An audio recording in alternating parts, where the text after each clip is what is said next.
Hey, so tonight we're going to dive into what dating was like in the Victorian era, and trust me, if you think modern dating is complicated with all the apps and mixed signals, wait until you hear about the maze of etiquette books, chaperones and social rules that governed every single interaction between men and women in the 1850s.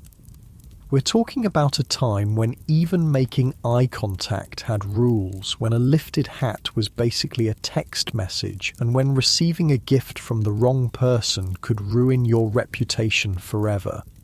Oh, and if you're enjoying these stories, I'd really appreciate a like or subscribe. Super curious where you're all listening from, so drop a comment with your location and what time it is there. Always blows my mind how people are falling asleep to this all over the world.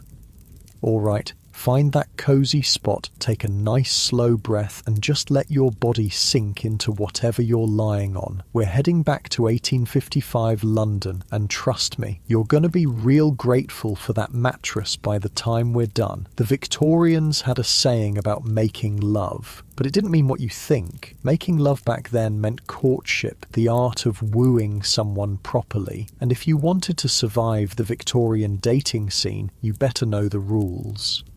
So, congratulations, you just woke up in May of 1855, right in the heart of London. But not the London you know. This is Queen Victoria's London, where coal smoke hangs thick as fog in the morning air, where horse hooves clatter against cobblestones outside your window, and where the smell... Oh, the smell is something else entirely. The Thames River down the street carries all the waste from 2.5 million people, and on warm days like today, that scent drifts right through your bedroom window. Your nose wrinkles involuntarily as you pull the heavy wool blankets up to your chin. The good news is you're 22 years old and from a respectable middle-class family. Your father owns a small but successful haberdashery shop, which means you've got enough money for decent clothes and food, but not enough to be completely idle. The bad news? You're a woman in 1855, which means your entire future hinges on one thing: finding a suitable husband. And the rules for doing that are about as complicated as learning to waltz while juggling teacups. You stretch your legs under the rough cotton sheets, feeling the weight of the heavy quilt pressing down on your chest. There's no central heating in this house, won't be invented for decades, so every morning starts with the bone-deep chill that seeps through the stone walls. Your housemaid, Mary, has already been up since 5 o'clock lighting the coal fires downstairs, and you can hear her heavy footsteps on the wooden stairs as she carries the coal scuttle up to start the fire in your bedroom grate. That scuttle weighs about 30 pounds when it's full, and she'll carry dozens of them up and down these stairs before the day is done. The bedroom door creaks open and Mary slips in, her arms straining with the weight of the coal. Her hands are already black with soot, and you notice the way she favours her left shoulder, probably strained from all that lifting. She kneels by your fireplace and you watch her skilled hands arrange the kindling and coal with quick, practised movements. The first spark catches, then spreads, and soon there's a small orange glow pushing back against the morning cold. "Good morning, miss," Mary says, wiping her sooty hands on her apron. "Your mother says you're to dress properly today. The Weatherbees are calling this afternoon and they're bringing their son."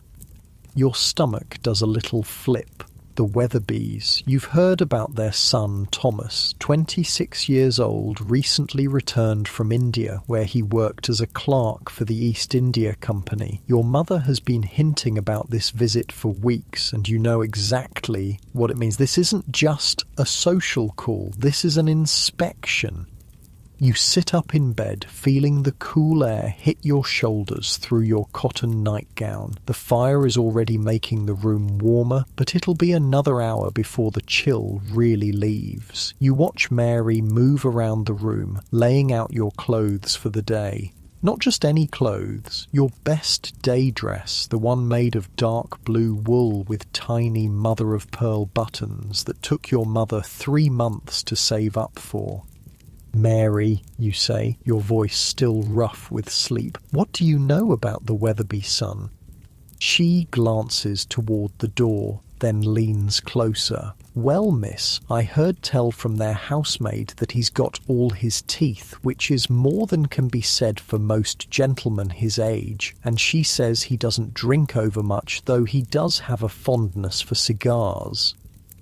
She pauses, arranging your corset on the bed. Course, he's been in India these past 4 years, so he might have picked up some strange ideas about things. The corset, you look at it with resignation. Every morning Mary will lace you into this contraption of whale bones and cotton that squeezes your ribs until you can barely breathe properly. It's designed to give you that perfect hourglass silhouette that's fashionable right now, but it also means you'll spend the entire day feeling like someone's got their hands wrapped around your waist, squeezing gently but persistently. You swing your legs out of bed and your bare feet hit the cold wooden floor. The floorboards are wide planks of oak, polished smooth by decades of use, and they're always cold no matter how warm the fire gets. You stand up and Mary immediately starts unlacing your nightgown. This is normal. Privacy, as you know, it doesn't really exist for women. Mary has seen you naked thousands of times, and she'll continue to dress and undress you until you marry, at which point your husband's valet or your own lady's maid will take over.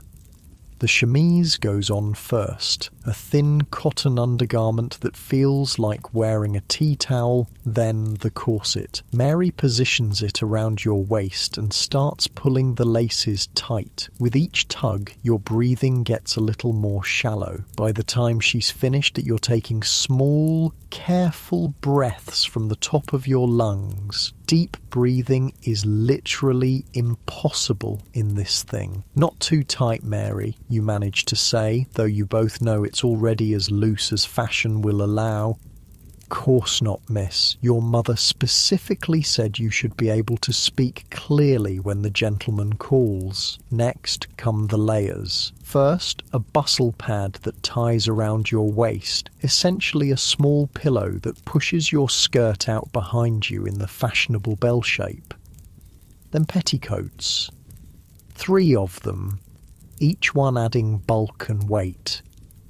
By the time Mary drops your dress over your head, you're wearing about 15 pounds of fabric, and that's before we even get to the shoes. The shoes are kid leather, soft and buttery to the touch, but completely flat. Heels won't become fashionable for another few decades. They button up the side with tiny pearl buttons that Mary fastens with a special hook. Your feet, encased in cotton stockings, feel secure, but not particularly comfortable. These shoes weren't made for walking long distances. They were made for sitting in parlours and taking short, graceful steps.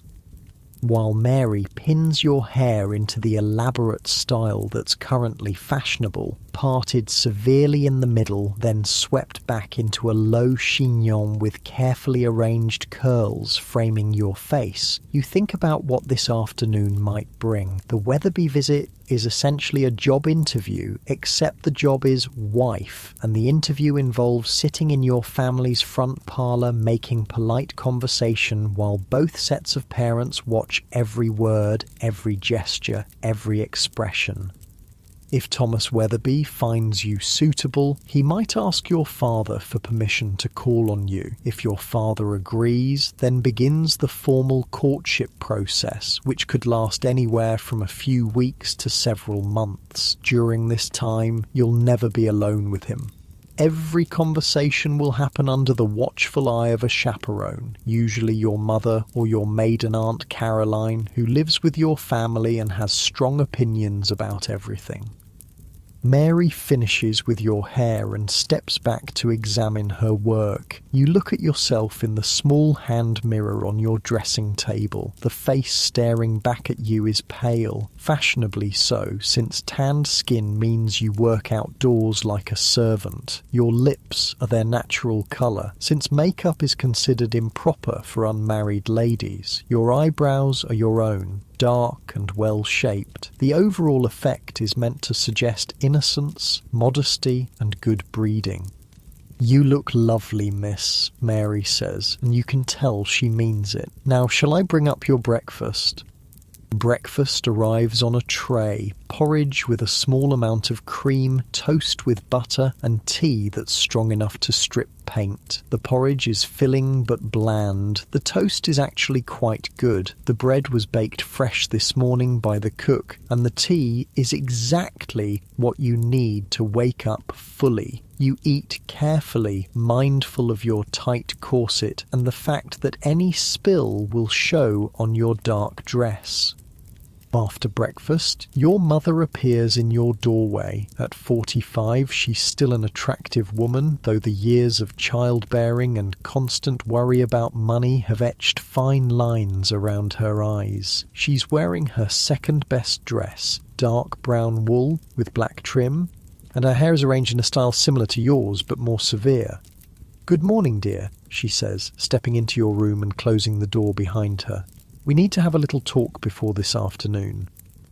You set down your teacup and give her your full attention. These little talks usually contain important information. "Now you know why the Weatherbees are coming," she begins, settling herself on the edge of your bed. "Thomas needs a wife and you need a husband. It's a practical arrangement, but that doesn't mean it can't be a pleasant one if you both conduct yourselves properly." She pauses, smoothing her skirt. "I've been corresponding with Mrs. Weatherby, and she's told me some things about her son that you should know. He's well educated, he has prospects for advancement in his company, and he's saved a considerable amount of money during his time in India. He's also, according to his mother, eager to settle down and start a family." You nod, though your stomach is doing nervous little flips. Starting a family, that's a polite way of referring to the physical aspects of marriage that no one ever discusses directly, but that hover over every courtship like a shadow. "Now, there are some rules you absolutely must follow this afternoon," your mother continues. "First, you must not accept any gifts from him, no matter how small. A gentleman should not be giving gifts to a lady he's not engaged to, and accepting them suggests that you're encouraging his attentions inappropriately." This is straight from the etiquette books that your mother reads religiously. The Young Lady's Friend, published in 1837, specifically warns that one gift will lead to another and encouragement to offer their hearts to you. Second, you must not touch him in any way. No shaking hands unless he's formally introduced by your father, and even then, keep it brief. If he offers you his arm, you may take it lightly, but otherwise, keep your hands folded in your lap. You think about how strange this must seem to young people today, where casual touching is so normal. But in 1855, physical contact between unmarried people is serious business. Even engaged couples are limited to holding hands and perhaps exchanging chaste kisses, always under supervision. Third, let him lead the conversation, but don't be afraid to show intelligence. He's been educated, so he'll appreciate a woman who can discuss something beyond the weather, but don't contradict him directly, even if you disagree. Find gentle ways to express different viewpoints. This is a delicate balance. Too much intelligence and you risk being seen as unfeminine or threatening. Too little and you might appear boring or stupid. You've been practicing this balancing act your entire life. "Finally," your mother says, reaching over to adjust a curl near your ear. "Remember that he's assessing you as much as you're assessing him. Watch how he treats the servants, how he speaks to your father, how he responds when things don't go exactly as planned. These small things will tell you much more about his character than his polite parlour conversation." She stands up, brushing imaginary lint from her skirt. The Weatherbys will arrive at 3 o'clock precisely. We'll serve tea and the small cakes that Cook made yesterday. You'll sit on the settee near the window. The light is flattering there, and I'll sit in the chair nearby. Your father will join us after he's spoken with Mr. Weatherby about business matters.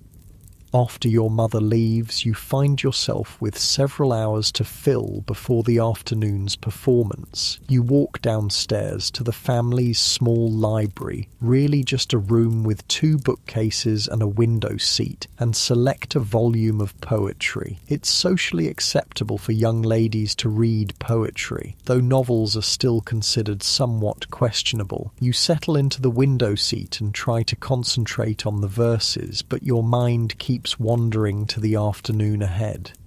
The house around you is coming to life. You can hear Cook banging pots in the kitchen as she prepares the midday meal. The housemaid is sweeping the front steps, a job that has to be done twice daily because of all the coal smoke and horse droppings in the street.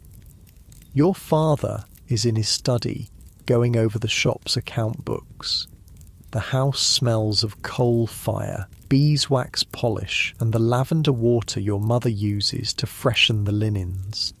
Through the window, you watch the street outside. A milk cart rolls by, the driver calling out his wares in a voice that carries clearly through the glass. 2 ladies walk past, their skirts swaying with each step, their arms linked as they chat. They're both wearing the same style of dress as you. Dark colours, full skirts, tight bodices, but you can tell from the quality of their fabric that they come from wealthier families.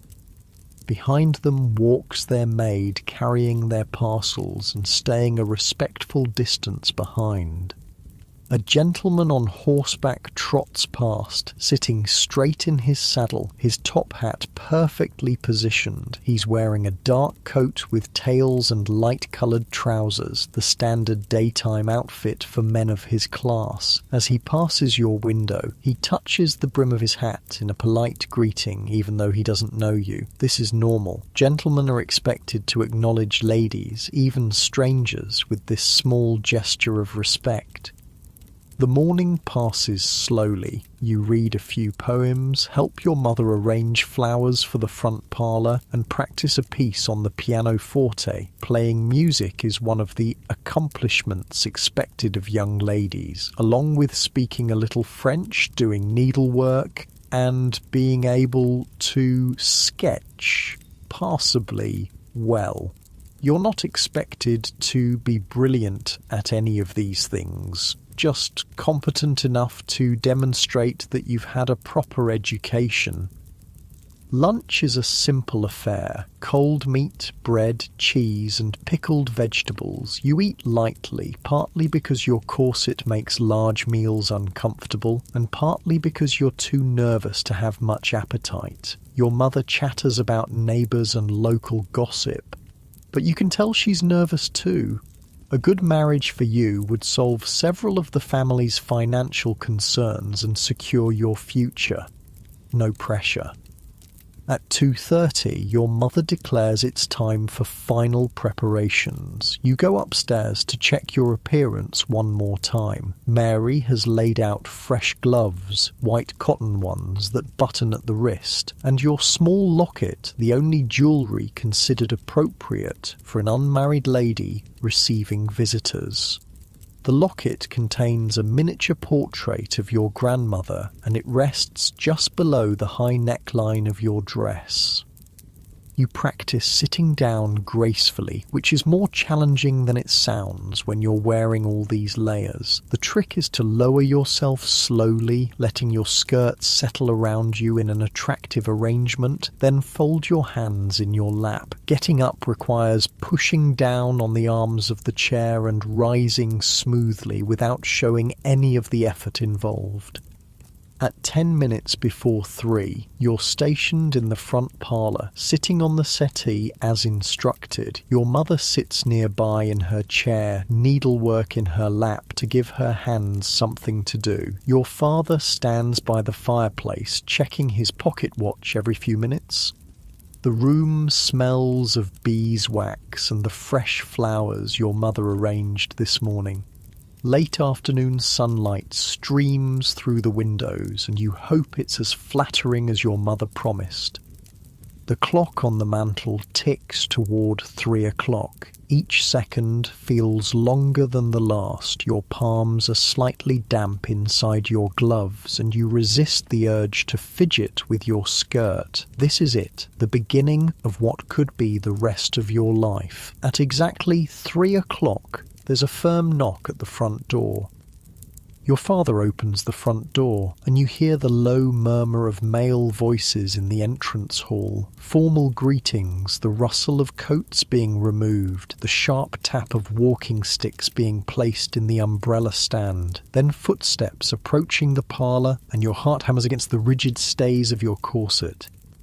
Mr. Weatherby enters first. Thomas's father, a distinguished gentleman with silver whiskers and a slight stoop that suggests hours bent over account books. Behind him comes Mrs. Weatherby, a round woman in burgundy silk whose jewellery catches the afternoon light. And finally, Thomas himself steps through the doorway. He's taller than you expected, with brown hair parted precisely down the middle and mutton chop whiskers that frame a lean face. His skin has a golden undertone that speaks of his years in the Indian sun, and when he moves, there's a careful precision to his gestures that suggests military training. He's wearing a black frock coat that reaches his knees, grey trousers, and a white shirt with a high collar that looks like it might strangle him if he turns his head too quickly. Mr. and Mrs. Weatherby, your father says formally, may I present my wife, Mrs. Hartwell, and my daughter, Miss Eleanor Hartwell. You rise from the settee, slowly, gracefully, letting your skirt settle around you as you've practiced 1,000 times. You offer a small curtsy, just a dip of your knees and a slight incline of your head. Too deep would suggest you're of lower status, too shallow would appear disrespectful. Miss Hartwell, Mrs. Weatherby says warmly, what a pleasure to finally meet you. Thomas has been quite eager for this introduction. Thomas steps forward and offers a brief bow. Miss Hartwell, his voice is deeper than you expected, with just a hint of an accent you can't quite place, perhaps picked up during his time overseas. Mr. Weatherby, you reply, meeting his eyes briefly before lowering your gaze. Direct eye contact is acceptable for the initial greeting, but prolonged staring would be considered brazen. Everyone settles into their assigned positions, like actors taking their marks on a stage. Thomas sits in the chair across from you, close enough for conversation, but far enough to maintain propriety. The parents arrange themselves as subtle chaperones, present but attempting to appear absorbed in their own discussion about mutual acquaintances and local news. I trust your journey from India was pleasant, you venture, since it's acceptable for ladies to ask about travel.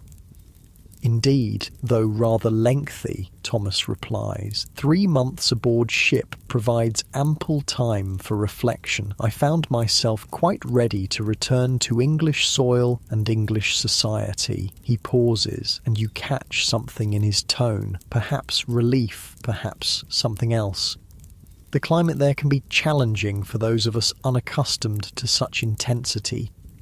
You nod sympathetically, though you've never been farther from London than Brighton. I imagine the heat must be quite overwhelming. We complain when our summers reach 70 degrees. Quite so. In Bombay, we often saw temperatures above 100 degrees, with humidity that made the very air feel thick as soup.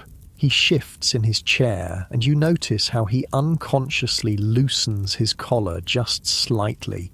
I confess I developed a great appreciation for English rain during my time away. This draws a small smile from you, a genuine one, not the practiced parlour smile your mother taught you. Rain is certainly something we have in abundance. The conversation continues in this careful dance. Thomas tells you about the markets in Bombay, the exotic fruits he learned to enjoy, the challenge of managing clerks who spoke a dozen different languages. You share your own much smaller experiences, the books you've been reading, the music you've been practicing, your observations about life in London. Each topic is safe, appropriate, designed to reveal character without venturing into anything too personal. But you're also watching him, as your mother advised. When Mary enters to serve tea, you notice how Thomas nods politely to her, a small acknowledgement that many gentlemen of his class wouldn't bother with. When your father makes a joke about the weather, Thomas laughs, not the forced chuckle of social obligation, but genuine amusement that reaches his eyes. When Mrs. Weatherby accidentally knocks over her teacup, sending hot liquid splashing across the small table, Thomas immediately rises to help, producing a clean handkerchief without being asked. "Oh, how clumsy of me," Mrs. Weatherby flutters, dabbing at the spill. "Not at all," your mother soothes, while Mary quickly appears with a cloth to clean up the mess. These things happen. But you've noticed something else. When the teacup clattered to the floor, Thomas flinched. Not just a normal startled response, but something deeper. His hands tensed for just a moment, and his eyes darted toward the door as if assessing an exit route. It lasted only seconds before he regained his composure, but you filed the observation away. Something about sudden loud noises affects him more than it should. The formal portion of the visit lasts exactly 1 hour, as etiquette demands. Any shorter would suggest disinterest, any longer would be presumptuous. As the Weatherbys prepare to leave, Thomas requests a brief word with your father, a conversation that takes place in the hallway, just out of earshot, but visible to everyone in the parlour. Through the doorway, you watch your father nod several times. Thomas gestures occasionally as he speaks, his hands moving with that same careful precision you noticed earlier. After perhaps 5 minutes, they shake hands, and your father's expression suggests the conversation went well. "Miss Hartwell," Thomas says, returning to the parlour, "with your father's permission, I would be honoured to call on you again, perhaps Sunday afternoon, if that would be agreeable." Your heart does a little skip. This is it, the formal beginning of courtship. That would be very pleasant, Mr. Weatherby. After they leave, your mother immediately begins the post-visit analysis. "Well, he seems quite respectable," she says, settling back into her chair. "Good posture, clean fingernails, polite to the servants. And did you notice how he helped when I spilled the tea? Shows consideration." Your father joins the discussion. He saved quite a respectable sum during his time in India, he reports, enough to establish a household without requiring assistance from either family, and his prospects with the company appear sound. But you're thinking about that moment when the teacup fell, about the careful way Thomas moved, about the slight tightness around his eyes when he spoke of the challenging climate in India. There are layers here that the formal courtship process isn't designed to reveal. Sunday arrives with unseasonable warmth for late May. You're dressed in your second-best gown, pale green cotton with tiny white flowers, a colour that your mother says brings out your eyes. This time there's no corset crisis, no nervous breakfast. You're beginning to understand the rhythm of these visits. Thomas arrives precisely at 2 o'clock carrying a small bouquet of flowers, acceptable because flowers are temporary and modest, unlike jewellery or books which might suggest too serious an intent. He's dressed more casually today in a brown coat and lighter trousers, and he seems more relaxed. "Miss Hartwell," he says, offering the flowers with a slight bow. "I noticed these growing in my mother's garden and thought you might enjoy them. They're sweet peas, delicate purple and white blossoms that smell like springtime and innocence. As you take them, your gloved fingers brush his for just an instant, and you feel a small electric shock that has nothing to do with static from your wool dress. They're lovely, you say, burying your face in the fragrant petals to hide the flush you feel rising in your cheeks. Sweet peas are my favourites." "I hoped they might be," he says, and there's something in his tone that suggests this choice wasn't as casual as he made it seem. This visit feels different from the first. With the initial formalities out of the way, the conversation flows more naturally. Thomas tells you about his childhood, growing up as the youngest of 4 sons, always trying to prove himself worthy of attention. You share stories about your education, the small school you attended where you learned French and drawing and enough mathematics to manage household accounts. "I confess," Thomas says during a lull in the conversation, "I find London quite overwhelming after 4 years in smaller communities. The noise, the crowds, the pace of everything. Sometimes I wonder if I've forgotten how to be properly English." There's a vulnerability in this admission that surprises you. Gentlemen aren't supposed to express uncertainty or weakness, yet here he is, acknowledging that the transition home hasn't been as smooth as expected. "Perhaps," you say carefully, "it's not about being properly English, but about finding your own way of being English. 4 years is a long time. You've had experiences that most of us can't imagine." He looks at you with something approaching surprise, as if he hadn't expected such understanding. "You're very perceptive, Miss Hartwell." Over the following weeks, Sunday visits become routine. Thomas calls every Sunday at 2 o'clock, staying for exactly the prescribed hour. Sometimes you sit in the parlour, sometimes you walk in the small garden behind your house, always with your mother or Aunt Caroline within sight.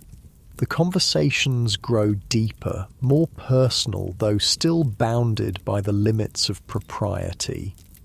You learn that Thomas has nightmares sometimes. He mentions this obliquely when explaining why he often looks tired on Monday mornings. You discover that he writes poetry, though he's too embarrassed to share any with you. He tells you about the strange foods he learned to enjoy in India, the festivals he witnessed, the complexity of managing business relationships across cultural divides.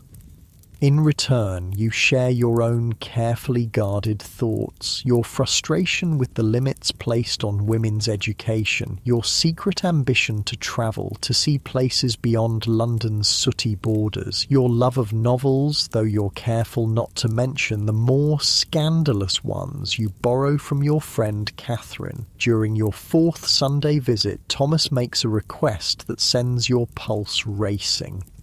"Miss Hartwell," he says, glancing toward where your mother sits with her needlework, "I wonder if you might consent to accompany me to the exhibition at the Crystal Palace next Saturday, with proper chaperonage naturally. This is significant. Attending a public event together represents a new level of courtship, a semi-public declaration that you're officially keeping company." Your mother's needle pauses in her embroidery as she waits for your response.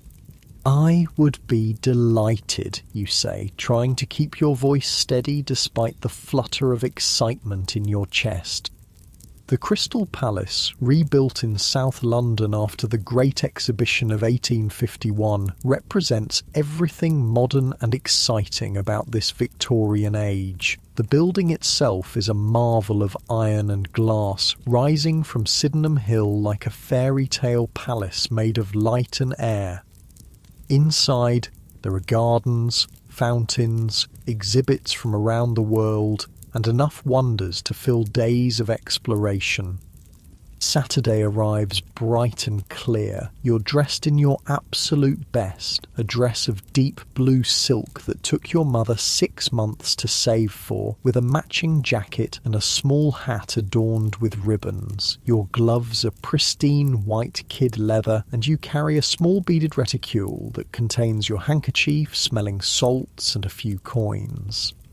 Thomas arrives with a hired carriage, an open landau that will allow for proper supervision while providing the adventure of travelling together. Aunt Caroline, selected as chaperone for her stern demeanour and eagle eyes, settles herself in the facing seat. She's wearing her most forbidding expression and her sharpest hat, the one with the feathers that seem to point accusingly at anyone who might consider impropriety.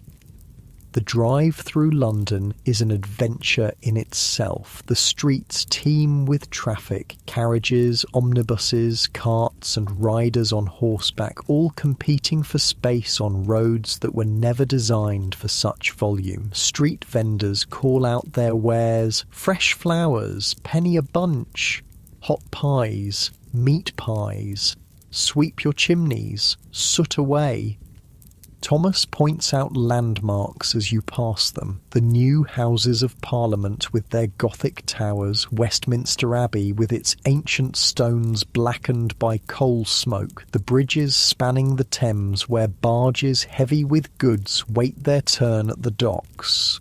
The river itself is thick with traffic, steamboats belching black smoke, sailing ships with their forest of masts, and the constant parade of smaller craft ferrying people and goods across the murky water.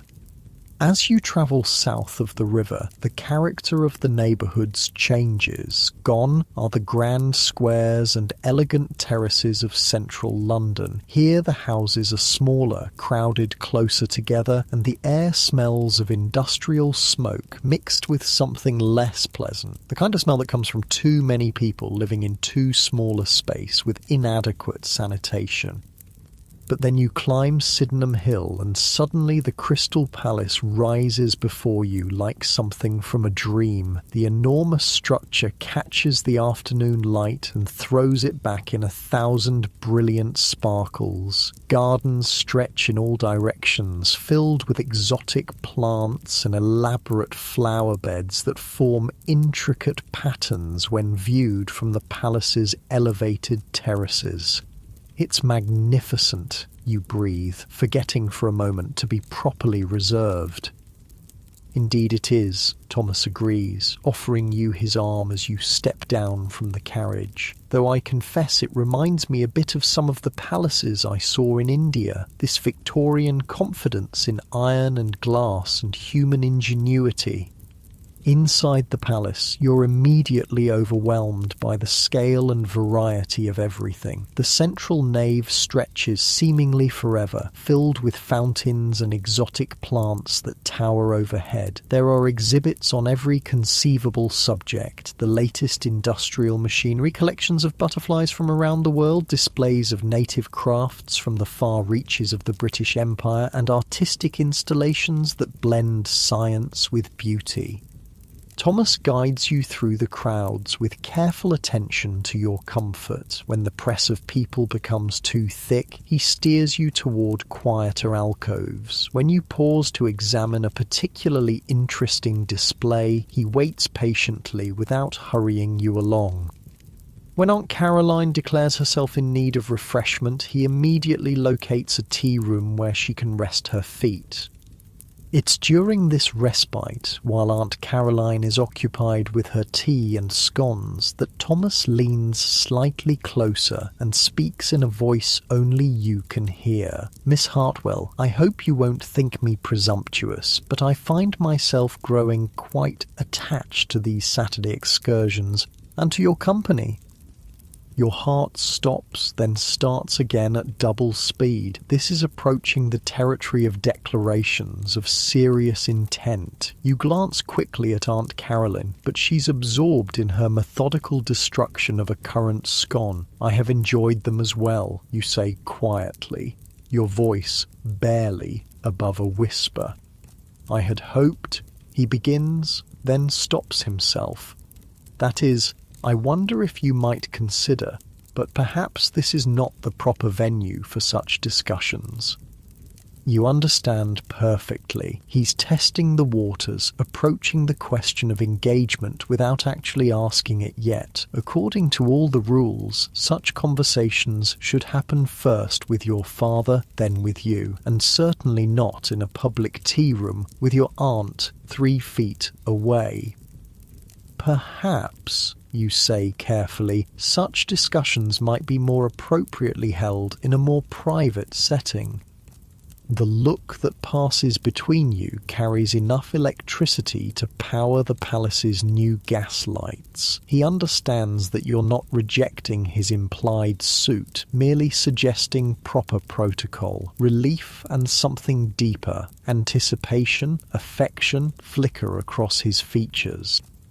The rest of the afternoon passes in a happy blur. You admire tropical birds whose feathers shimmer with colours that have no names. You watch demonstrations of new photographic techniques that can capture a person's image in mere minutes rather than hours. You sample exotic fruits whose flavours transport you briefly to distant countries you'll likely never see. But underneath all the wonder and excitement, there's a deeper current running between you and Thomas, a sense of approaching change, of decisions that will reshape your entire future. By the time you return home as the sun sets over London's smoky skyline, you know that everything is about to shift. Tuesday evening arrives with a thunderstorm that rattles the windows and sends sheets of rain hammering against the glass. You're in the parlour with your mother, working on embroidery by lamplight when the front doorbell rings. It's past 8 o'clock, far too late for social calls. So when Mary appears in the doorway looking flustered, you know something significant is happening. "Begging your pardon, ma'am," Mary says to your mother, "but Mr. Thomas Weatherby is at the door, says he needs to speak with the master urgently." Your mother's eyebrows rise nearly to her hairline. Your father appears from his study, newspaper still in hand, looking equally puzzled. Through the parlour window you can see Thomas's hired carriage waiting in the rain, the horse stamping impatiently as water streams from its mane. "Show him into the study," your father says after a moment's consideration. "Eleanor, you and your mother remain here."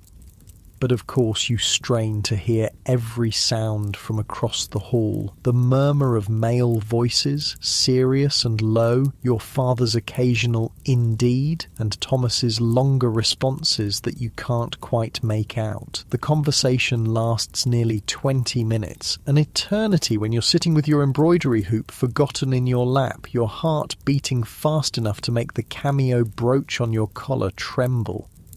Finally, footsteps approach the parlour. Your father enters alone, but his expression gives everything away before he speaks.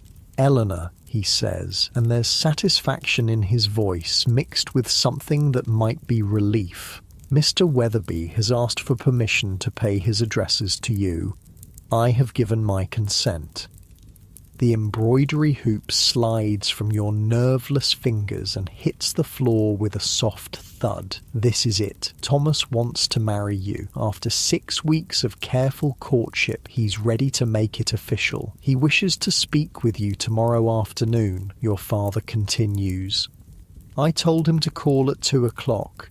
Your mother will be present, naturally, but he'll be permitted to make his proposal directly to you.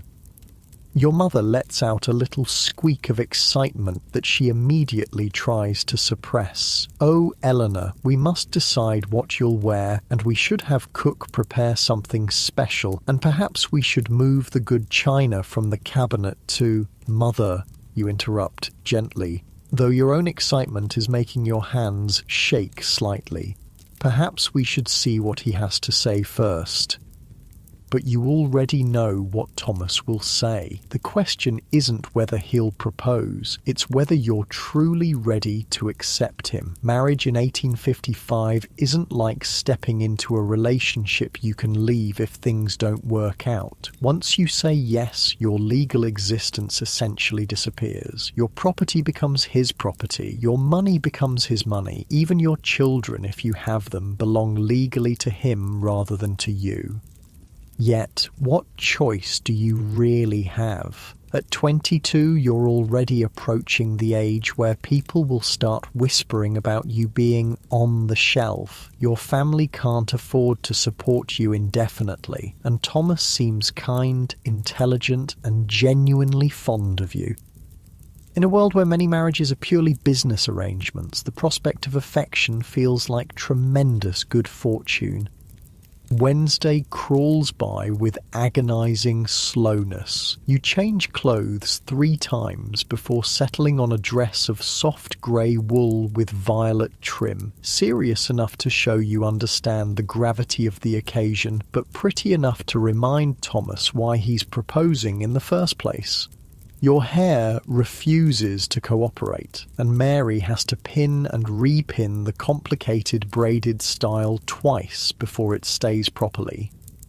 At precisely 2 o'clock, Thomas arrives carrying a small velvet box that makes your stomach perform acrobatics. He's wearing his best black coat and a fresh white shirt with a collar so stiff it looks like it might cut his throat if he turns his head wrong. His hands are shaking just slightly as he removes his gloves.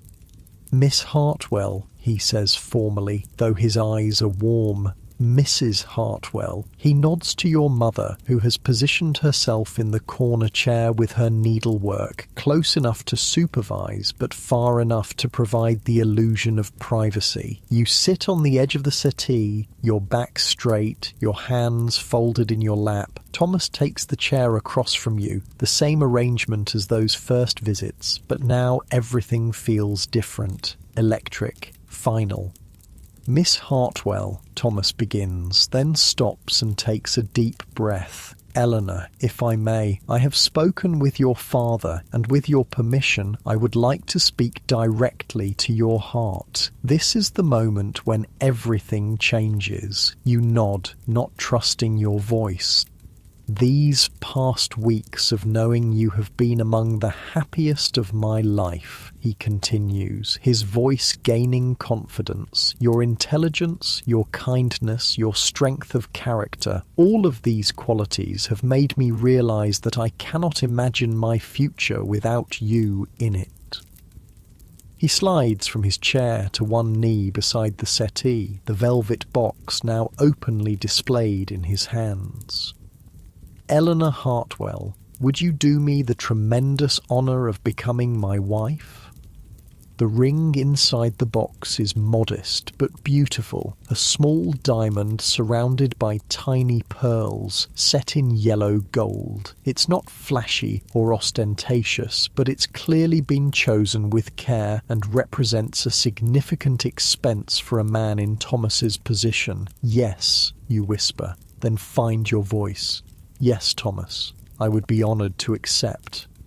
His relief is so obvious that you almost laugh. He takes your left hand in his, the first time you've touched without gloves, and slides the ring onto your 4th finger. His hands are warm and slightly rough, probably from his years overseas, and the touch sends a little shiver up your arm. "There," he says softly. "Now it's official." From her corner, your mother makes a small sound that might be a suppressed sob of happiness. When you look over, she's dabbing at her eyes with her handkerchief while trying to appear absorbed in her embroidery.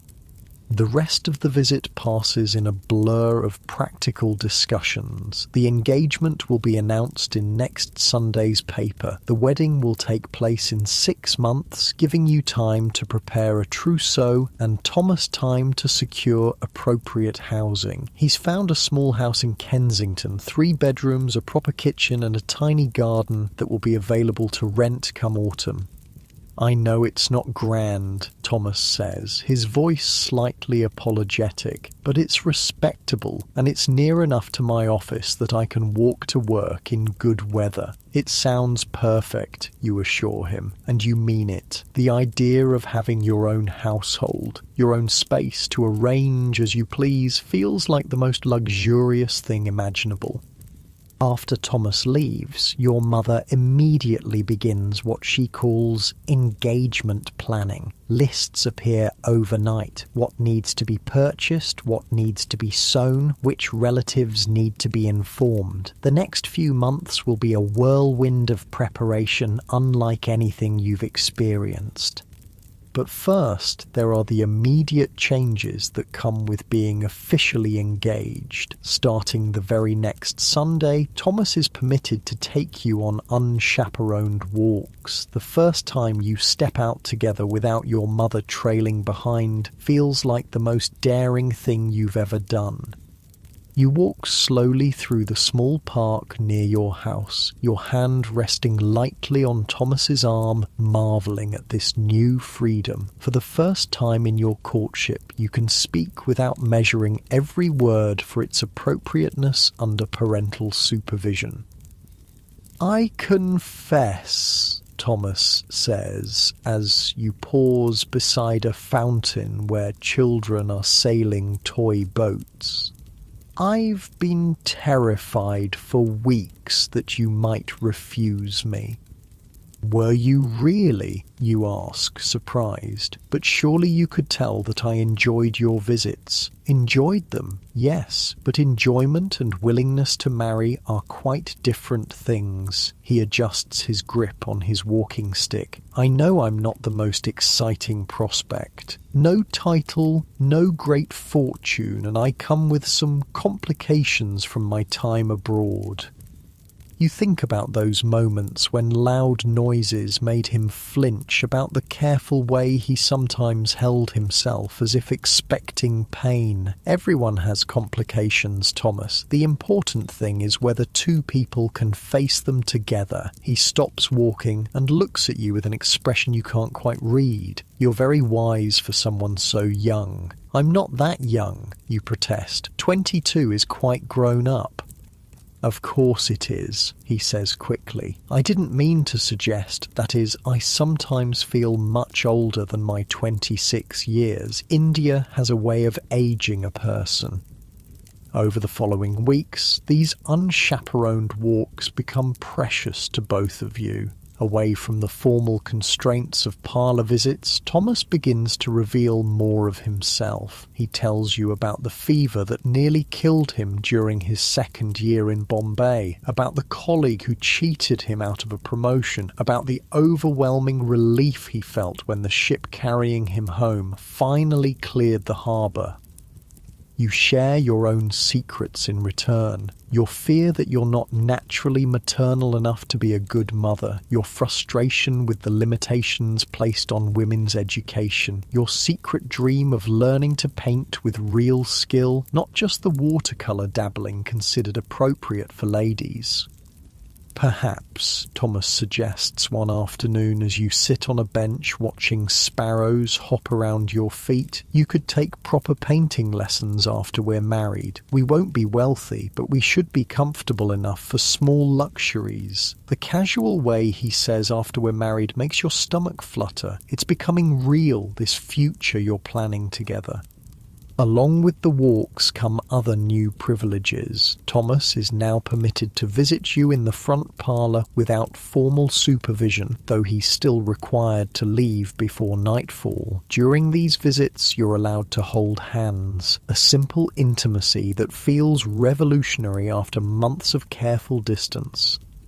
The first time Thomas takes your hand in yours, you're sitting on the settee looking through a book of engravings he's brought to show you scenes from India. His fingers intertwine with yours, warm and slightly calloused, and you're amazed by how natural it feels.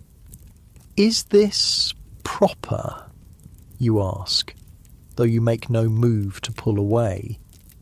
"Perfectly proper for an engaged couple," he assures you. "Though I admit it feels rather scandalous after all those weeks of keeping my hands to myself." You laugh, and the sound seems to surprise both of you. It's been a long time since you've laughed freely in Thomas's presence. Most of your interactions have been so careful, so measured, but engagement has brought a new ease to your relationship. The letters start arriving the very week of your engagement. According to Victorian tradition, engaged couples are expected to write to each other regularly, especially when separated by business or family obligations. Thomas's work requires him to travel to the company's offices in Manchester for a week, and suddenly you're learning to express your feelings on paper. "My dear Eleanor," his first letter begins, "I have been gone only 2 days, yet I find myself missing our conversations more than I anticipated. Manchester is a busy city, full of the noise and smoke of industry, but I confess I would trade all its bustling energy for another quiet walk through your neighbourhood park." You spend an entire evening crafting your response, filling 3 pages with your own careful handwriting. You tell him about the books you're reading, the changes your mother is making to the house in preparation for the wedding, the small daily details that seem meaningful when shared with someone who cares about them. These letters become the foundation of your deepening relationship. In writing, Thomas is more eloquent than in person, less constrained by the formal requirements of polite conversation. He writes about his hopes for your marriage, his plans for the house in Kensington, his gradual readjustment to English life after his years abroad. You discover that you too express yourself more freely in writing. You tell him about your fears as well as your hopes, your questions about what married life will actually entail, your excitement about having a home of your own to manage. The gift exchanges begin in earnest as well. Beyond the engagement ring, Thomas presents you with a small locket containing his photograph, a formal portrait showing him in his best coat, looking serious and slightly younger than his actual age. You reciprocate with your own photograph, taken at a studio in town, wearing your best dress and your most composed expression. But the most intimate gift is yet to come. On a rainy Thursday afternoon in July, Thomas appears at your door carrying a small wrapped package. "This is rather unconventional," he says, looking slightly embarrassed as he hands it to you, "but I thought you might appreciate it."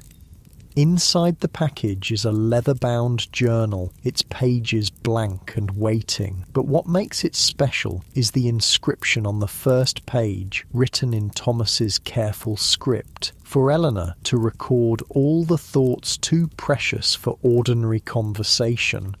You run your fingers over the smooth leather cover, touched by the thoughtfulness of the gift. "It's beautiful, Thomas. Thank you." "I have one just like it," he admits. "I thought perhaps we might both keep journals during our engagement, not to share necessarily, but to help us think through all the changes ahead." That night, alone in your bedroom, you make the first entry in your new journal. You write about the strange mixture of excitement and terror that comes with approaching marriage, about your growing affection for Thomas, about the overwhelming nature of all the decisions that need to be made. The summer passes in a blur of preparation and anticipation. Your mother drags you to endless fittings for your wedding dress and the new clothes that will form your married wardrobe. The dress itself is a confection of white silk and Brussels lace that cost more than your father's shop earns in 2 months, but it's considered essential for maintaining the family's social standing. You spend afternoons learning household management skills that your education had only touched on. Cook teaches you to plan meals and manage food budgets. Mary shows you the proper care of fine linens and the best methods for removing different types of stains. Your mother drills you on the social obligations you'll face as a married woman, which neighbours to call on, how to manage servants, the proper way to host a dinner party. But perhaps the most important education comes from the married women in your family and social circle. Your Aunt Margaret, who has been married for 15 years, takes you aside for a series of conversations that no one else seems willing to have. Marriage, she tells you bluntly, is not like the novels make it seem. There will be wonderful moments, certainly, but there will also be difficult ones. Your husband will have moods you don't understand. You'll have days when you wonder what you've gotten yourself into. The important thing is to remember that building a life together takes time and patience. She pauses, studying your face. And Eleanor, there are aspects of married life that no one discusses directly, but that you need to understand. The physical aspects. Your face burns with embarrassment, but you force yourself to listen as Aunt Margaret explains in careful euphemisms what will be expected of you as a wife. It's not the romantic picture painted by the poetry you've read, but it's practical information you desperately need. As summer turns to autumn, your wedding date approaches with alarming speed. The house in Kensington has been secured, and Thomas takes you to see it on a crisp September afternoon. It's smaller than your family home, but bright and cheerful, with large windows that let in plenty of light and a garden just big enough for a small vegetable patch. The kitchen is modern, Thomas points out, opening cabinets to show off the built-in storage. And there's a proper range for cooking, not just an open hearth. You run your hands over the wooden countertops, imagining yourself preparing meals here, managing your own household. It's thrilling and terrifying in equal measure. It's perfect, you tell him, and mean it. This will be your domain, your responsibility, your home.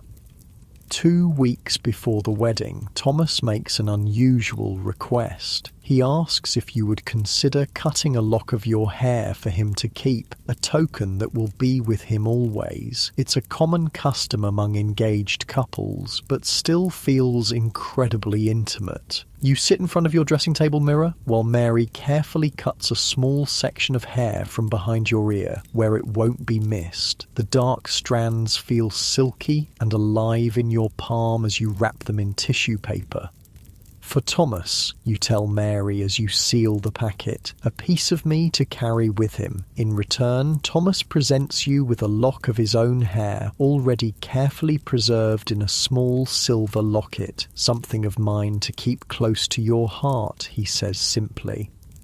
The week before your wedding arrives with a flurry of final preparations. Relatives descend upon your house like a friendly invasion. The wedding dress hangs in your wardrobe like a beautiful ghost of your future self. Your trousseau, the collection of clothes, linens, and household items you'll bring to your marriage, fills 2 large trunks that sit at the foot of your bed.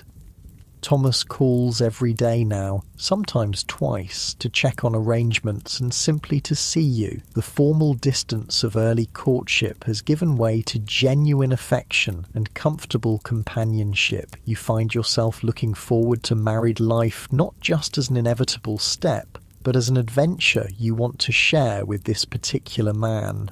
On the Thursday before your Saturday wedding, Thomas takes your hands in the parlour and looks at you seriously. Eleanor, he he says. "I want you to know that whatever challenges we face as husband and wife, I will always strive to be worthy of the trust you're placing in me. And I will strive to be worthy of yours," you reply, meaning every word. Outside, London bustles with its usual energy, carriages clattering past, vendors calling their wares, the constant hum of a city that never quite stops moving. But in this moment, in your family's parlour with your hand in Thomas's, the future feels both certain and full of wonderful possibilities. Saturday morning arrives grey and drizzling, the kind of London weather that makes everything look like a watercolour painting left out in the rain. You wake before dawn in your childhood bedroom for the last time, listening to the familiar sounds of the house stirring to life around you. Cook is already banging pots in the kitchen 3 floors below, and you can hear your father's heavy footsteps as he paces the library, probably rehearsing the speech he'll give at the wedding breakfast. Your wedding dress hangs on the wardrobe door like a luminous ghost, the white silk and lace catching what little light filters through the rain-streaked windows. In a few hours, you'll put it on and become Mrs. Thomas Weatherby, trading your identity as Eleanor Hartwell for an entirely new existence. Mary appears with your breakfast tray, but the usual porridge has been replaced with delicate toast points and weak tea, your mother's concession to the likelihood that your nervous stomach won't tolerate anything heavier. Your hands shake slightly as you lift the teacup, and you notice Mary watching you with something between excitement and sympathy. "Nervous, miss?" she asks softly as she begins laying out your undergarments. Terrified, you admit, then immediately feel guilty for the confession. Young ladies are supposed to approach marriage with joy and anticipation, not gut-churning fear, but Mary just nods knowingly. "That's natural, miss. My sister said the same thing on her wedding morning. Said she felt like she was about to jump off a cliff without knowing what was at the bottom." The comparison doesn't exactly reassure you, but there's something comforting about knowing that other women have felt this same mixture of excitement and panic. Your mother bustles in shortly after breakfast, already dressed in her best gown of deep purple silk, a colour that shows her status as mother of the bride, while remaining appropriately subdued. Behind her comes Aunt Caroline, your cousin Margaret, and Mrs. Patterson from next door, all armed with pins and ribbons and strong opinions about how your hair should be arranged. The process of getting dressed takes nearly 3 hours. First the chemise, thin cotton that feels like nothing against your skin. Then the corset, laced tighter than usual to give you the perfect silhouette for your wedding gown. Today, Mary pulls the laces until you can barely draw a full breath, but you don't protest. On your wedding day, discomfort is expected in service of beauty. The bustle comes next, larger than your everyday one and designed to support the massive train of your wedding dress. 3 crinolines follow, each one adding volume and weight until you feel like you're wearing a small tent. By the time the actual dress slides over your head, you're already tired from the sheer physical effort of carrying all these layers. But when Mary fastens the final pearl button and steps back, the reflection in your mirror takes your breath away. The woman looking back at you is elegant, sophisticated, beautiful in a way that your everyday self never manages to achieve. The dress transforms you into someone worthy of a proper Victorian wedding. Your hair has been arranged in an elaborate style, with white silk flowers woven through the braids and curls. A delicate veil of Brussels lace, borrowed from your grandmother's wedding ensemble, cascades from a small tiara that catches the lamplight. Your only jewellery is Thomas's engagement ring and a simple strand of pearls that belonged to your mother. "You look like an angel," your mother whispers, and there are tears in her eyes that she's trying very hard not to let fall. The carriage ride to St. George's Church feels both endless and far too short. Your father sits beside you, unusually silent, occasionally reaching over to pat your gloved hand. Through the rain-spattered windows, you watch London go about its Saturday business. Street vendors still calling their wares, children dodging puddles, the constant flow of life that will continue exactly as before, even though your entire world is about to change. The church looms ahead, its stone facade darkened by years of coal smoke, but still impressive in its Gothic grandeur. Carriages line the street outside, and you can see wedding guests hurrying through the rain, their umbrellas creating a forest of black silk. Your father helps you from the carriage, careful not to step on your train, and suddenly you're standing in the church vestibule with rain drumming on the roof overhead and the scent of wet wool and old stone filling your nostrils. Through the heavy oak doors, you can hear the murmur of voices as guests take their seats. "Ready, my dear?" your father asks, offering you his arm. You nod, not trusting your voice, and the doors swing open. The church is full, more people than you expected, faces both familiar and strange turned toward you with that peculiar mixture of curiosity and sentimentality that weddings inspire. Candles flicker in the grey morning light, casting dancing shadows on the stone walls. The organist begins the processional, and suddenly you're walking down the aisle on your father's arm, your train rustling behind you like autumn leaves. But all you can see is Thomas standing at the altar in his best black coat with his hands clasped behind his back. When your eyes meet his, he smiles. Not the formal social smile you've grown accustomed to, but something warmer and more personal. Something that says this isn't a performance or a social obligation, but the beginning of something real between the two of you. The ceremony itself passes in a blur of ancient words and ritual responses. You hear yourself promising to love, honour and obey, to cleave unto Thomas, forsaking all others, to accept him as your wedded husband until death parts you. The weight of these vows settles around your shoulders like a heavy cloak, but when Thomas slips his mother's gold wedding band onto your finger, his hands are steady and warm.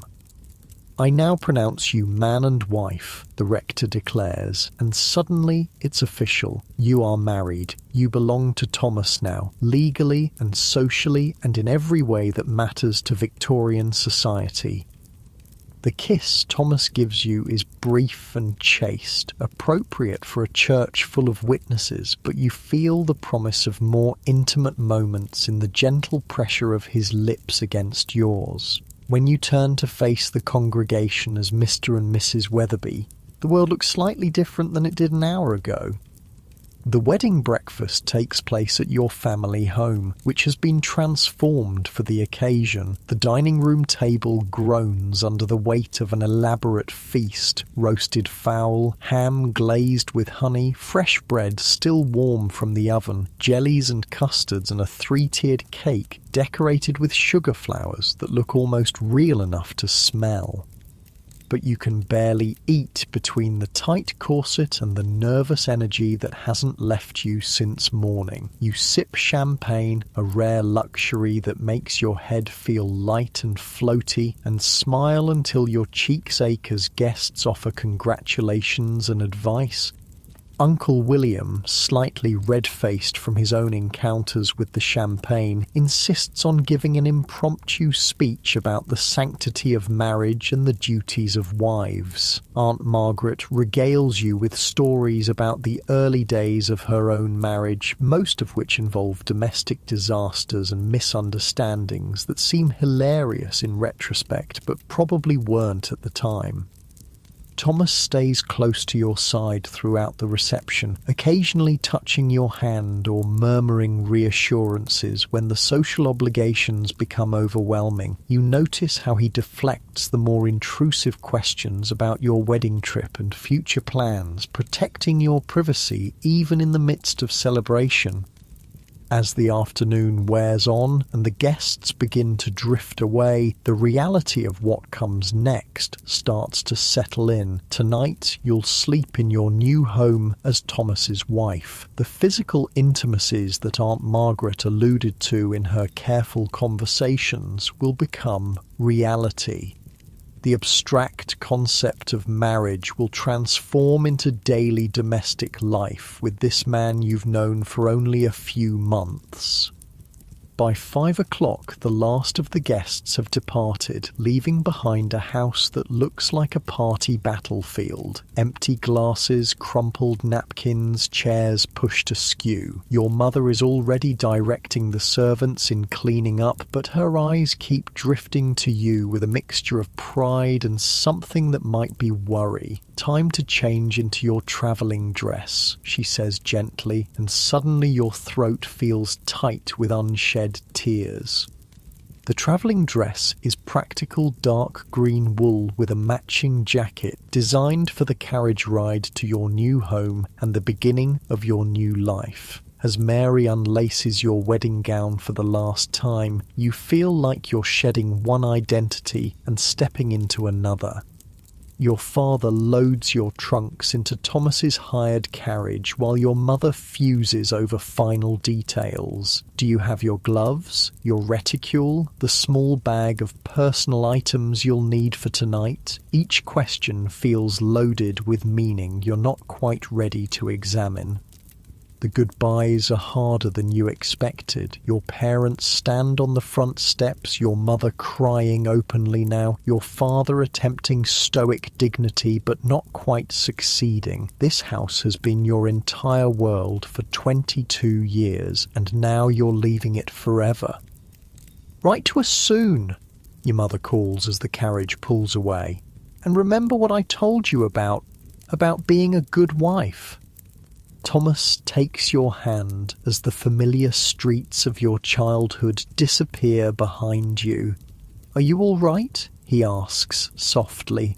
"I think so," you say, though you're not entirely sure. "It's just, everything is different now."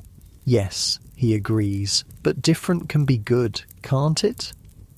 The house in Kensington looks smaller than you remembered, but welcoming in the early evening light. Smoke rises from the chimney, suggesting that Mrs. Davies, the housekeeper Thomas hired, has been preparing for your arrival. The front garden is tidy with late-blooming roses that smell sweet despite the earlier rain.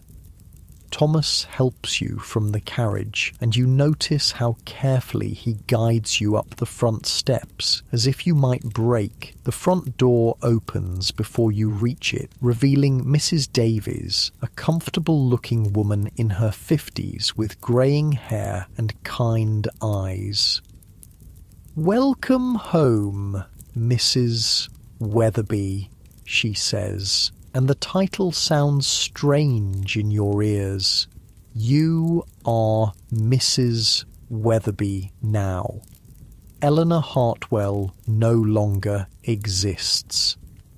The house has been prepared for your arrival with obvious care. Fresh flowers in the front parlour, a fire burning cheerfully in the grate, the scent of something delicious coming from the kitchen. Mrs. Davies leads you through rooms that are now yours to arrange and manage, explaining the household routine she's established and asking about your preferences for meals and daily schedules.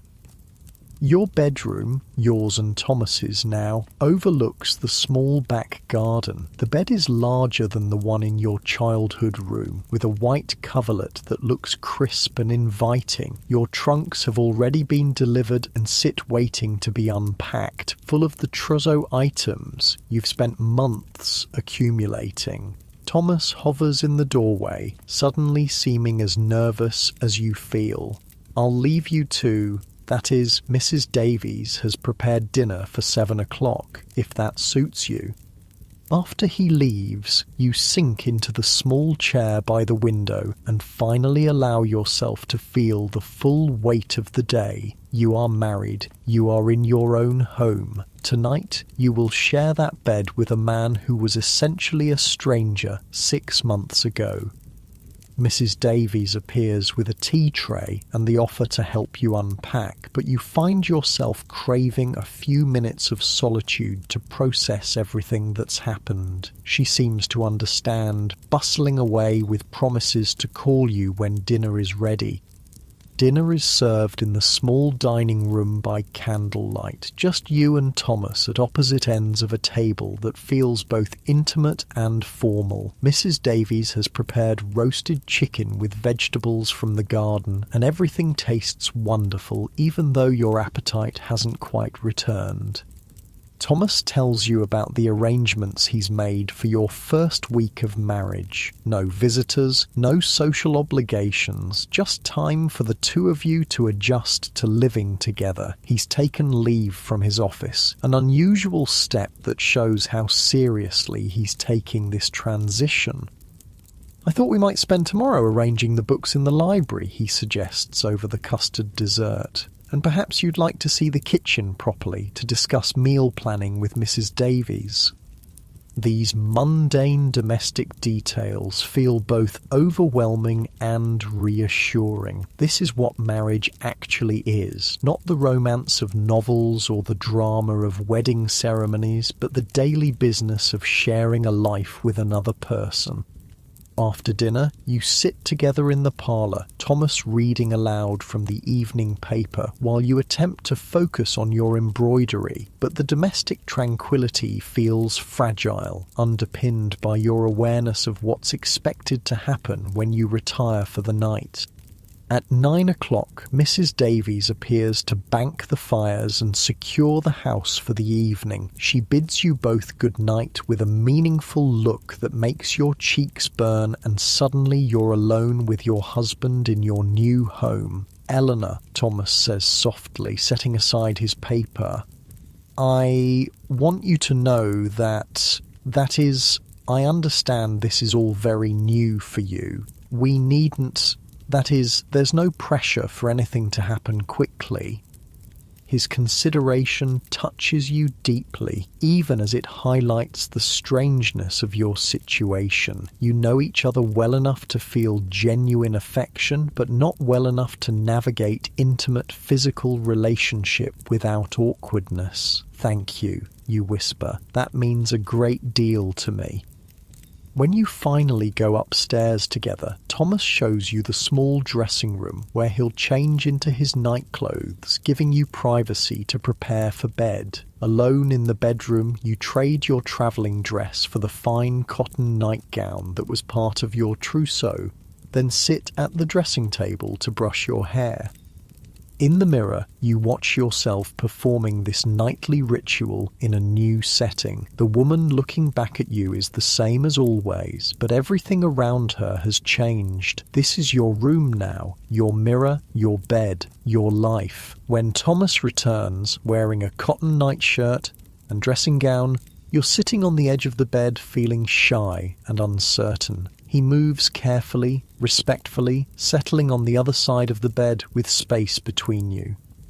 "Eleanor," he says quietly, "I meant what I said downstairs. We have our whole lives to figure this out together." You turn to look at him in the dim light from the bedside candle. His hair is slightly mussed, his face serious but kind. This is your husband. This gentle, patient man is yours now. And you are his. "I know," you say, "and I'm grateful for your patience." He reaches across the space between you and takes your hand, the same gesture that felt so revolutionary during your engagement, now carrying even deeper meaning. "We're going to be all right, aren't we?" he asks, and you hear the uncertainty beneath his confidence. "Yes," you say, and find that you actually believe it. We're going to be all right. The first days of marriage pass in a blur of domestic adjustment and small discoveries. You learn that Thomas likes his coffee strong and black, that he hums unconsciously while shaving, that he sometimes talks in his sleep, usually numbers and dates from his work accounts. He discovers that you're not naturally early to rise, that you have strong opinions about how books should be organized, and that you make the most beautiful flower arrangements he's ever seen. Mrs. Davies proves invaluable in helping you establish your role as mistress of the household. She teaches you to plan menus that balance nutrition with budget, to manage household accounts, to oversee the cleaning and maintenance schedules. It's more complex than you expected, running even a small household, but deeply satisfying in ways you hadn't anticipated.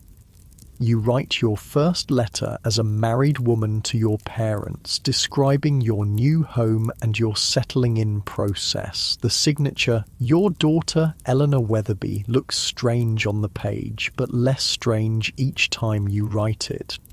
Thomas returns to work after a week, leaving you alone in the house with Mrs. Davies and your own thoughts. The solitude feels both liberating and slightly overwhelming. For the first time in your life, you're responsible for structuring your own days without parents or teachers or social obligations to guide you. You spend the morning rearranging the parlour furniture to better catch the light from the windows. After lunch, you walk to the nearby shops to introduce yourself to the local merchants as Mrs. Weatherby of Elm Street. The baker, the grocer, the fishmonger all treat you with the respect due to a respectable married woman, and you begin to understand the social weight that comes with your new status.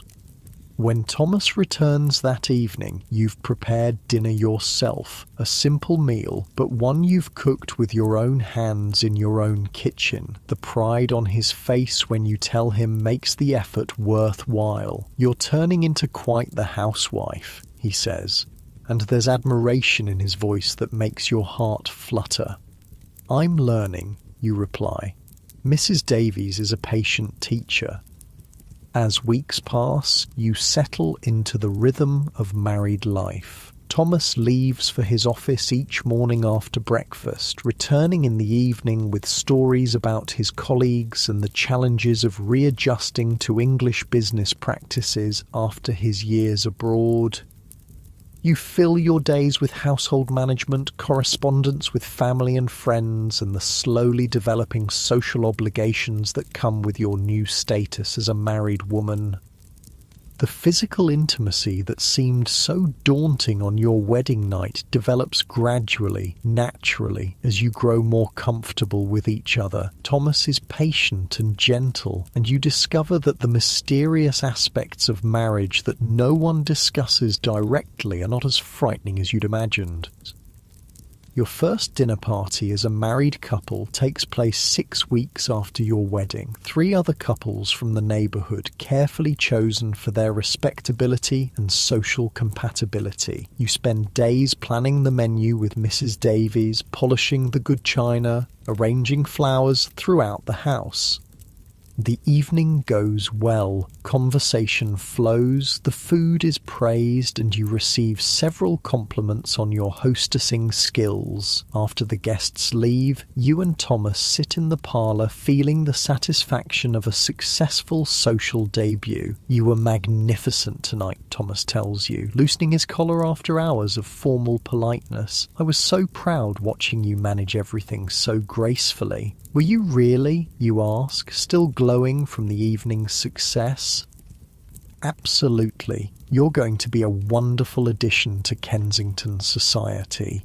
As autumn deepens into winter, you realise that you've successfully made the transition from daughter to wife, from girl to woman. The fears that seemed so overwhelming on your wedding morning have mostly faded, replaced by the comfortable routine of shared domestic life.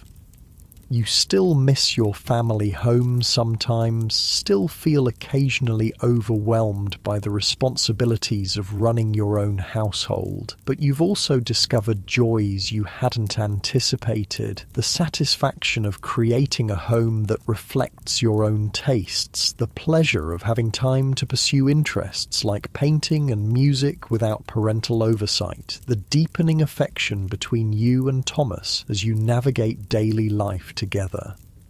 One snowy December evening, as you sit by the fire with your embroidery while Thomas reads his newspaper, you realise how completely your life has transformed in just a few months. The nervous girl who waited in her parents' parlour for Thomas Weatherby's first visit seems like a different person entirely. "Thomas," you say softly, setting aside your needlework.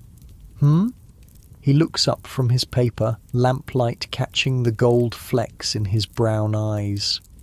"I just wanted to say I'm happy, truly happy." His smile spreads slowly across his face, transforming his serious expression into something warm and boyish. "So am I, my dear, so am I." Outside, London sleeps under its blanket of snow, but inside your small house in Kensington, you've built something precious together, a life that's entirely your own.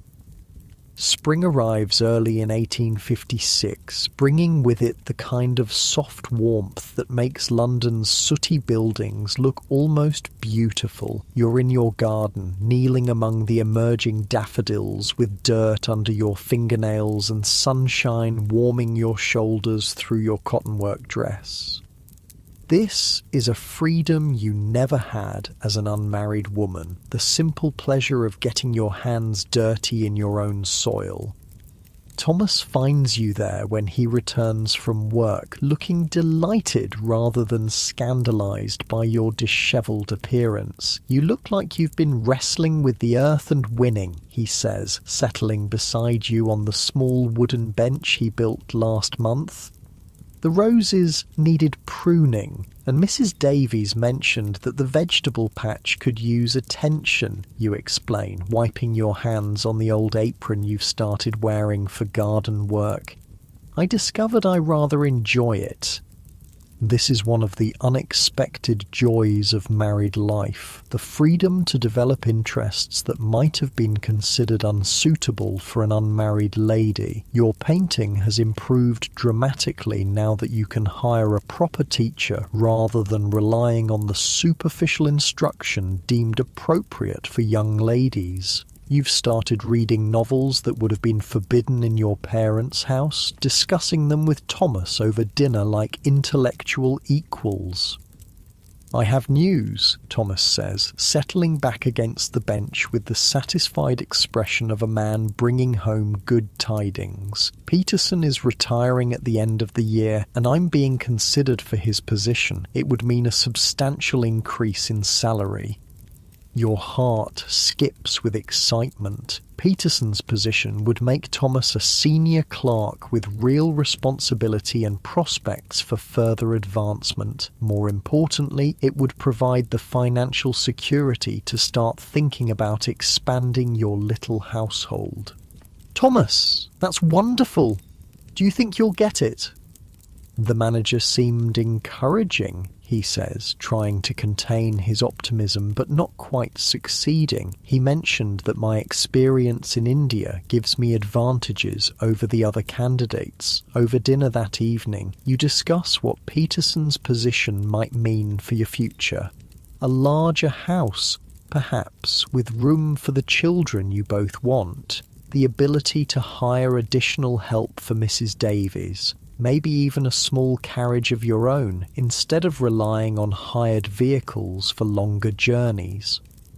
But you've also learned to appreciate what you already have. The intimacy of your small house, where every room holds memories you've created together. The satisfaction of managing your own domestic world. The way Thomas's face lights up when he comes home to find you waiting with stories about your day.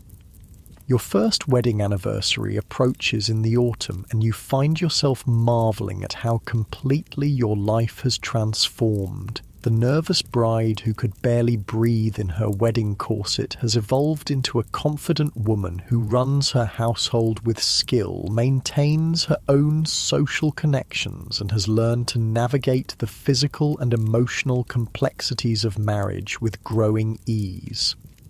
The anniversary celebration is quietly perfect. Dinner at home with your best china and flowers from your own garden, followed by an evening at the theatre to see a comedy that leaves you both laughing until your sides ache. Afterward, walking home through the gaslit streets with your hand tucked securely in Thomas's arm, you realise that somewhere along the way, love has grown from the careful affection of your engagement into something deeper and more sustaining. "Do you ever think about how we met?" you ask as you pause under a street lamp to admire the golden light it casts on the autumn leaves. "Often," Thomas admits. "I remember thinking you looked terrified that first afternoon. I was worried you might faint." "I was terrified?" You laugh. "I'd never spoken to a man I wasn't related to without my mother hovering 3 feet away. And there you were, asking about my reading and actually listening to the answers. You were the first woman I'd met who spoke to me like I was a person rather than a potential husband," he says, his voice growing more serious. "Most of the other young ladies I was introduced to seemed more interested in my prospects than in me." This honesty is another gift of marriage, the ability to speak frankly about feelings and experiences that social convention would never have allowed during courtship. You've learned that Thomas sometimes still wakes from nightmares about his time in India, that he occasionally struggles with melancholy during London's grey winter months. He's discovered that you have a quick temper when truly provoked, that you can be stubbornly independent about household decisions, and that you sometimes cry over novels even when you know the characters aren't real. These imperfections, rather than diminishing your affection, have somehow deepened it. Love, you've learned, isn't the dramatic passion of romance novels, but the steady comfort of being truly known by another person. Winter brings unexpected challenges when Thomas falls ill with a fever that keeps him bedridden for nearly 2 weeks. For the first time, you experience the fear that comes with genuine partnership, the terrifying realization that your happiness depends on another person's well-being. You nurse him yourself despite Mrs. Davies's offers to take over the more unpleasant aspects of sick care. You sit beside his bed reading aloud when he's awake, checking his temperature throughout the night, preparing the special broths and tisanes that the doctor recommends. When the fever finally breaks and Thomas's eyes focus clearly on your face for the first time in days, you understand something fundamental about the vows you spoke in that flower-filled church. "Hello, wife," he whispers, his voice still hoarse but unmistakably himself again. "Hello, husband," you reply, and the relief in your voice surprises you both. His recovery is slow but steady, and during the long afternoons when he's well enough to sit up but not strong enough for normal activities, you spend hours talking about things you've never discussed before, your childhood fears and dreams, his experiences during the voyage to India, the homesickness that nearly overwhelmed him during his first months abroad, the different futures you both imagined before you met each other. "I used to think I might remain unmarried," you confess one grey February afternoon as you sit beside his chair, mending one of his shirts. "Become one of those independent women who travel and write books and scandal the neighbours." "You still could," Thomas says quietly. "Write books? I mean, you have intelligent observations about everything you read." The suggestion startles you. Writing books is something respectable women simply don't do, except for moral instruction or children's stories, but the idea plants itself in your mind like a seed waiting for the right conditions to grow. When spring returns, it brings Thomas's promotion and the salary increase that comes with it. You celebrate by taking a week's holiday in Brighton, your first trip together since your wedding. The seaside town is fashionable with couples your age, and you enjoy the novelty of being tourists together, exploring the pier and the shops, walking along the beach where the ocean stretches endlessly toward France. It's during this holiday that you realise you're probably expecting your first child. The signs are still subtle: a slight queasiness in the mornings, unusual fatigue, a sensitivity to certain smells that you've never experienced before. You decide to wait until you're certain before telling Thomas, but the possibility adds a golden edge to everything you see and do. Back in London, Dr. Matthews confirms your suspicions with the kind of gentle congratulations that doctors reserve for respectable married women. You're approximately 2 months along, he estimates, which means the baby will arrive sometime in early winter. That evening you break the news to Thomas over dinner, watching his face transform from confusion to understanding to joy so pure it makes your throat tight with emotion. "A baby?" he says, as if testing the words. "Our baby?" "Our baby," you confirm, and suddenly you're both crying and laughing at the same time. The pregnancy changes everything and nothing simultaneously. Your daily routines continue much as before, but now every decision is made with consideration for the child growing inside you. Mrs. Davies begins preparing the small room next to your bedroom as a nursery. Thomas becomes almost comically protective, insisting on carrying anything heavier than a teacup and worrying whenever you're out of his sight for more than an hour. Your mother visits more frequently now, full of advice about managing pregnancy and preparing for motherhood. Some of it is helpful, some of it consists of old wives' tales that Mrs. Davies quietly contradicts, but you appreciate the connection to the generations of women who have navigated this mysterious transformation before you. The physical changes are gradual at first, then increasingly obvious as summer progresses. Your dresses require careful alteration to accommodate your expanding waist. You develop strange cravings for foods you've never particularly enjoyed and sudden aversions to smells that never bothered you before.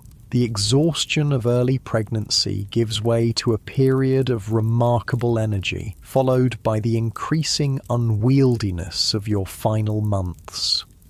Thomas adapts to each stage with patient consideration. When you can no longer bend over to tend your garden, he takes over the weeding and watering. When walking becomes uncomfortable, he suggests quiet evenings at home rather than social visits. When you become too large to comfortably share your usual chair in the parlour, he immediately purchases a wider one designed specifically for your changing needs. "You're being ridiculously considerate," you tell him one October evening as he helps you settle into your new chair with cushions arranged just so. "I'm being appropriately considerate," he corrects. "You're creating a human being. That seems to merit some extra attention." The baby arrives on a snowy December morning, 3 days after your second wedding anniversary. The labour is long and difficult, but when Dr. Matthews finally places your daughter in your arms, the pain becomes irrelevant. She's perfectly formed and remarkably alert, with Thomas's brown eyes and what promises to be your stubborn chin. "She's beautiful," Thomas whispers, settling carefully beside you on the bed to get his first close look at his daughter. "She looks just like you." "She looks like herself," you say, marvelling at the tiny fingers that grip yours with surprising strength. "Hello, little one. We've been waiting for you." You name her Charlotte, after the author whose novels you've grown to love despite their scandalous reputation. Charlotte Weatherby? a name that sounds both proper and slightly adventurous, which seems fitting for a daughter who arrived during a blizzard with obvious opinions about the timing. The first months of motherhood are exhausting in ways you never anticipated. Charlotte proves to be a demanding baby who sleeps fitfully and nurses frequently. Mrs. Davies hires her niece Sarah to help with the additional laundry and cleaning, but much of the responsibility falls to you. Thomas helps as much as Victorian convention allows, taking over the night feedings when possible and entertaining Charlotte while you rest during the afternoons. "I had no idea babies were such tyrants," you confess to Thomas one morning after a particularly difficult night. "She has very strong opinions for someone who can't even hold her head up properly." "She's definitely your daughter," he replies with a grin that suggests this is a compliment rather than criticism. As Charlotte grows from demanding newborn to alert infant to curious toddler, your household settles into new rhythms. Thomas's career continues to advance. Peterson's position has led to additional responsibilities and the promise of further promotion. You've started writing in earnest, beginning with articles for women's magazines about household management and child rearing, then gradually moving toward more ambitious projects. Your second child, James, arrives when Charlotte is 2 years old, followed 18 months later by little Mary. The house in Kensington, once perfectly adequate for 2 people, becomes delightfully chaotic with 3 small children and the additional staff needed to manage them. By your 5th wedding anniversary, you've become pillars of your small community. Thomas serves on the church vestry and the local school board. You organise charitable events for poor mothers and children, drawing on your own experience to advocate for practical assistance rather than moral lectures. Your dinner parties are known for their lively conversation and excellent food, and young couples often seek your advice about the early challenges of marriage. One evening in late spring, as you're putting Charlotte to bed while Thomas reads to the younger children in the nursery next door, she asks a question that takes you by surprise. "Mama, how did you know Papa was the right person to marry?" You pause in your brushing of her dark curls, considering how to explain the complex process of Victorian courtship to a 5-year-old. "Well, darling, we spent time getting to know each other very carefully. We talked about important things and discovered that we enjoyed each other's company. But how did you know he would be a good papa?" This is more difficult to answer. The Thomas who courted you so formally was kind and considerate, but you had no way of knowing he would become the father who builds elaborate dollhouses for his daughters and teaches his son to identify every type of tree in the park. "I suppose I didn't know for certain," you admit. "But I knew he was gentle and honest and that he cared about other people's feelings. Those seemed like qualities that would make someone a good father as well as a good husband."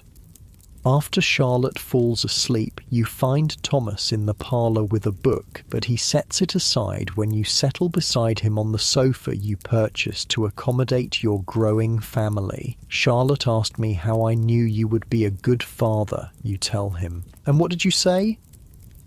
"That I recognised the qualities that matter: kindness, honesty, consideration for others." You pause, studying his face in the lamplight. "I was right, wasn't I?"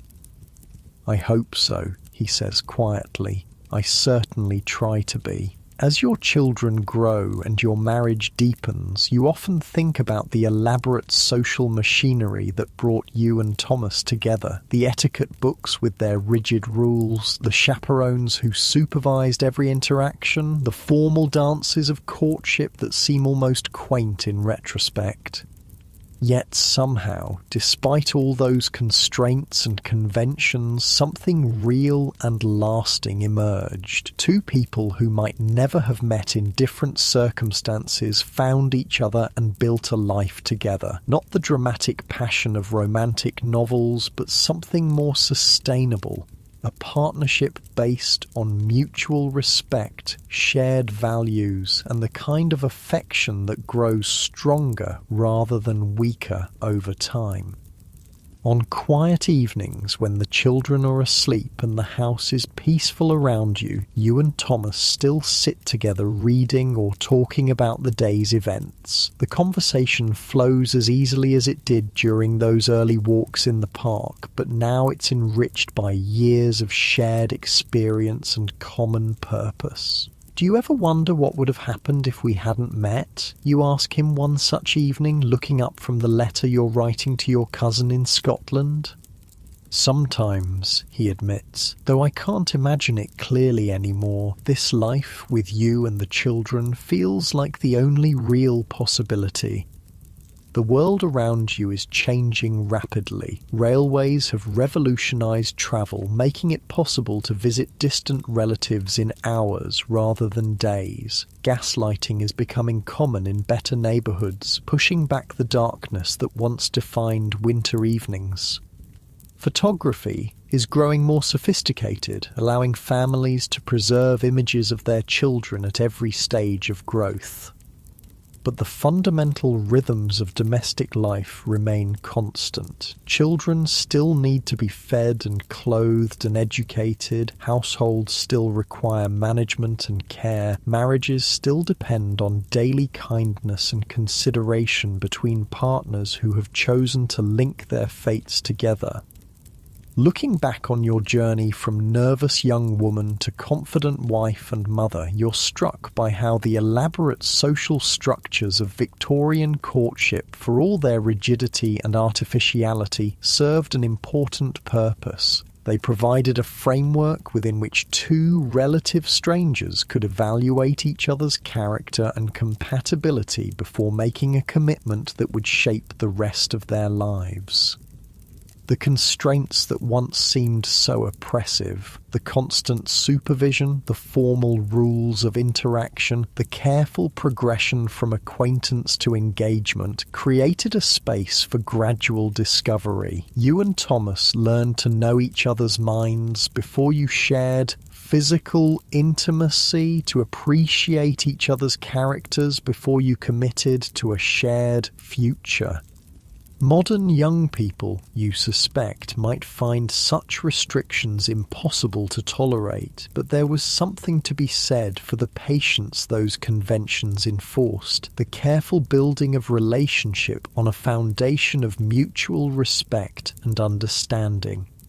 As you blow out the lamp and prepare to join Thomas upstairs, you feel a deep gratitude for the peculiar social machinery that brought you together. Without those etiquette books and chaperones, without the formal structure of calling hours and supervised walks, you might never have discovered that the serious young man from India and the nervous young woman from London could create something beautiful together. Your story began with a knock at the door on a spring afternoon in 1855, when two carefully dressed people sat in a flower-filled parlour and tried to determine whether they could build a life together. It continues now in a house full of children's laughter and the comfortable silence of a couple who have learned to be truly at home with each other. The Victorian era, with all its rigid propriety and elaborate social rules, created the framework within which love could grow slowly and surely, like roses carefully tended in a walled garden. And sometimes, just sometimes, that patient cultivation produced something rare and lasting, a partnership that could weather the storms of illness and change, the challenges of parenthood and responsibility, the simple daily work of caring for another person's happiness as carefully as your own. In the end, that's what dating was like in the Victorian era. Not the spontaneous passion of modern romance, but something more deliberate and perhaps more durable. A careful dance that allowed two people to discover whether they could trust each other with their futures, their dreams, and their deepest hopes for happiness. As you drift towards sleep in the bed you've shared for 7 years now, Thomas's breathing steady beside you and the house quiet around your sleeping children, you understand that you've been part of something larger than your individual story. You've participated in one of humanity's most enduring endeavours, the ancient dance of courtship and commitment, played out according to the particular rules of your time and place. The world will continue to change and future generations will find their own ways of discovering love and building families. But the fundamental human longing for connection, for partnership, for someone to share the joys and sorrows of life, that will remain constant no matter how dramatically the social conventions evolve. And maybe, just maybe, there was wisdom in taking time, in moving slowly, in building love on a foundation of friendship and respect rather than passion alone. Maybe the Victorians, for all their restrictions and formalities, understood something important about the patient work of creating lasting happiness with another human being. The last thing you remember before sleep claims you is Thomas's hand finding yours across the space between your pillows, a gesture that has become as natural as breathing after all these years of marriage. Tomorrow will bring its own challenges and pleasures, but tonight you rest in the security of knowing that you've chosen well, that the careful dance of Victorian courtship led you to exactly where you belong.